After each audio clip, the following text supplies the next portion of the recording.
মক্কার সকল member chairman নবীজির চাচা আবু তালেবের কাছে চলে গেল আর ডাক দিয়ে বলে, আবু তালেব,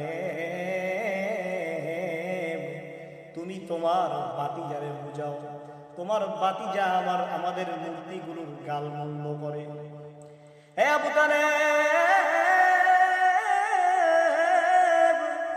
তোমার ভাতিজা আমাদের মূর্তিগুলোর গালমন্দ করে গো। তারে কয়েকবার আমরা বারণ করি নাই, বরং অনেকবার বারণ করেছি। আমাদের মূর্তিগুলোর নামে তুমি নাক গলাইবা না, আমাদের পূর্বপুরুষদের নামে বদনাম করে। সুতরাং তুমি তোমার ভাতিজাকে বুঝাও,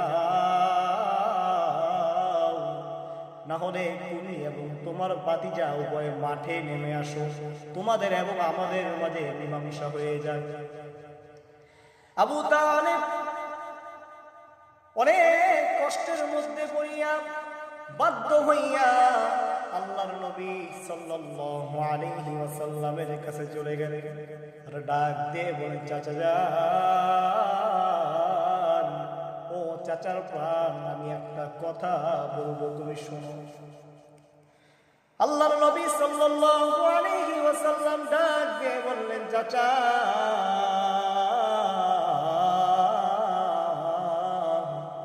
কি বলবেন গো? চাচা বলেন গো, কি বলবেন? আবু তালেব ডাক দিয়ে বলে, ভাতিজা রে,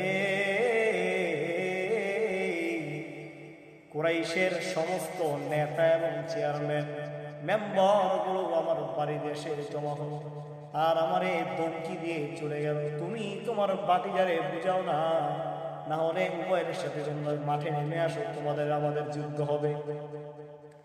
হে মুহাম্মদ, এখন কি করা যায়? মুহাম্মদেরই তুমি রাস্তা ছেড়ে দাও। আল্লাহর নবী সাল্লাল্লাহু আলাইহি ওয়াসাল্লাম ডাক দিয়ে বলে, চাচা যান,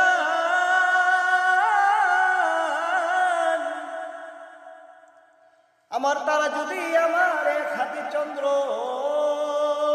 অপর হাতে যদি সূর্য আনিয়ে দেয় গো,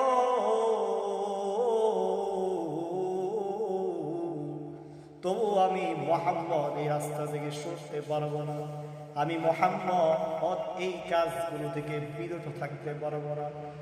আল্লাহর নবী চোখের পানি সারিয়া আল্লাহরে বললেন, আয় মাওলা,